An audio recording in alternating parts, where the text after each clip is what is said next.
Hi everyone, welcome back to my channel Script and Execute. My name is Shruti and I hope you are all doing great.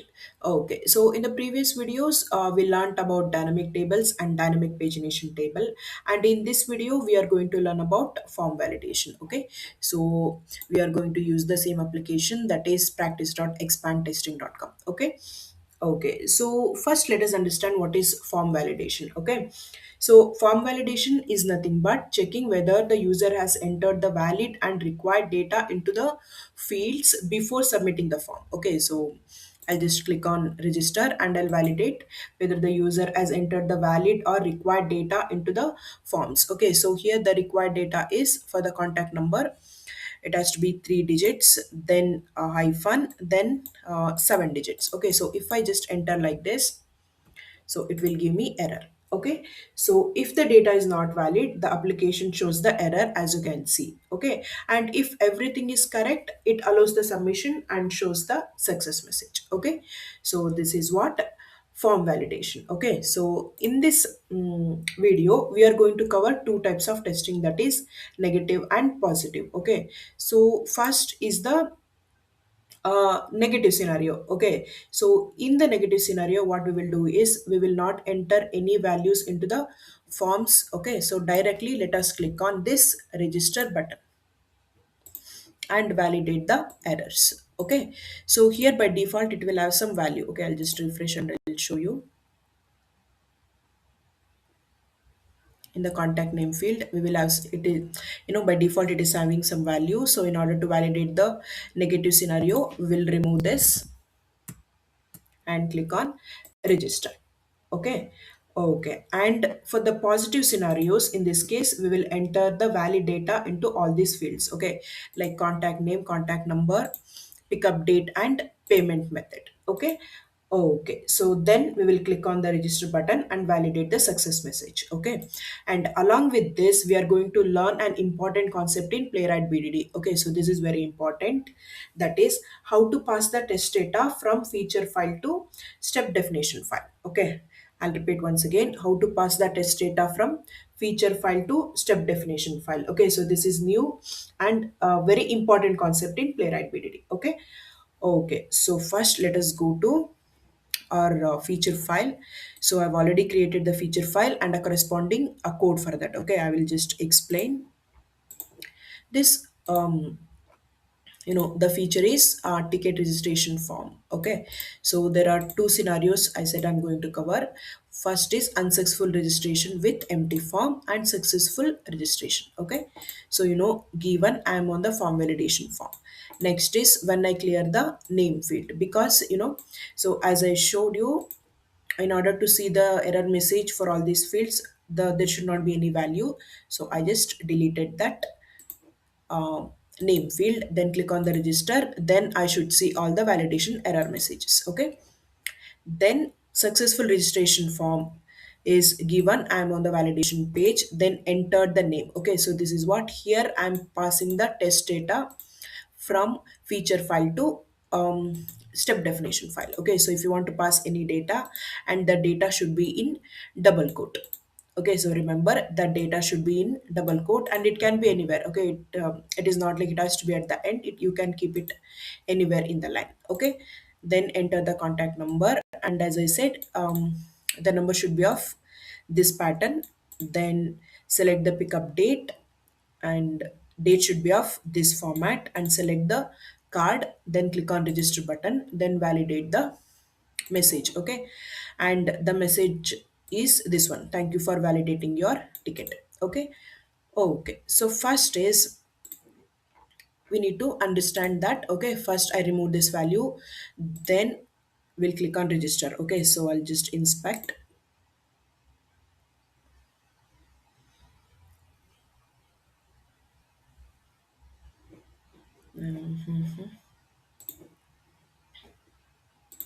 Okay, so here the button is BTN. There are two classes, button and button primary. Okay, so I'll take button and I will inspect this message. Okay,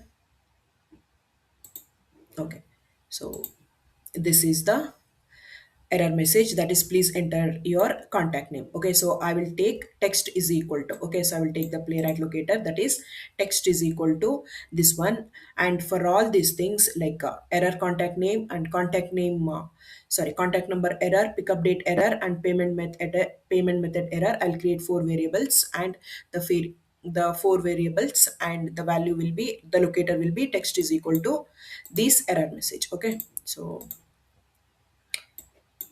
I'll go to this and I'll show you. So click on the register, to click the method is dot click. Okay, and to clear the name field we will use dot clear method. Okay, I'll go to form feature file. Okay, okay, so here I've created four variables and the locator is this. Okay, text is equal to the error message, and the validation I'm doing is, as you know, await this contact number to be visible. Okay, so if I click on register button without entering any value, this error message should be visible on the page. Okay, so remember, in order to validate something is visible on the page, the method is to be visible. Okay, so expect what we are expecting, the locator and the method is to be visible. Okay, okay, next is, I'm on the form validation page. Next is I enter contact name. Okay,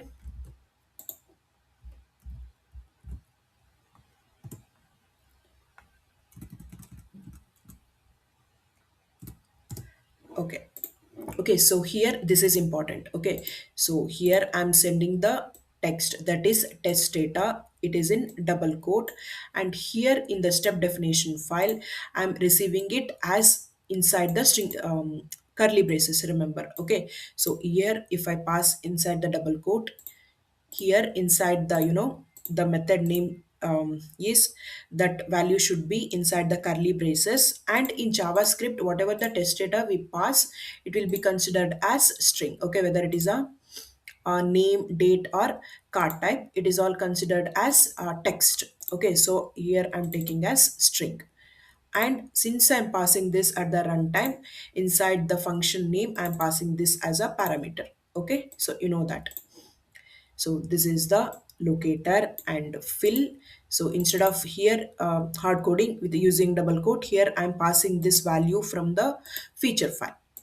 Okay, so function, so earlier I was just not entering anything here. Here we used to enter the name, something like this within double quote, correct? So now we are passing this parameter. Okay, and this is the locator. I'll inspect once again and I'll show you. So this is the here for most of them this id is not stable, because for this only for the contact name the id is valid, but for contact number and pickup date, so they've used the same id. So this is custom validation custom 5. So there are four matching elements, so I'm selecting custom css selector, that is name is equal to contact number for these three. Okay, and another thing is I'll inspect date,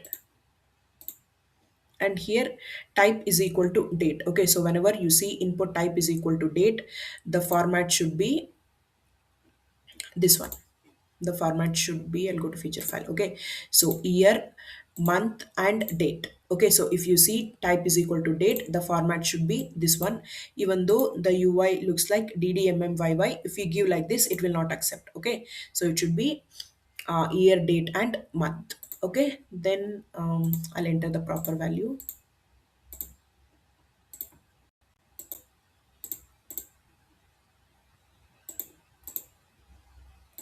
Yeah, I'll click on register.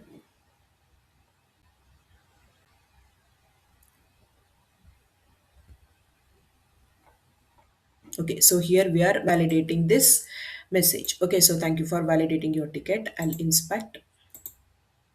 Okay, so here I'm selecting role is equal to alert.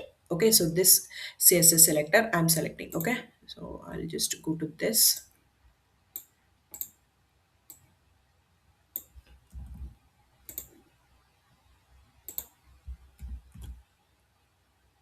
Okay, so here to have this text, thank you for validating your ticket. Okay, so both should be same, or we don't have to have this. We can have like to have text this one because we are already sending this and we are not passing this anywhere. Okay,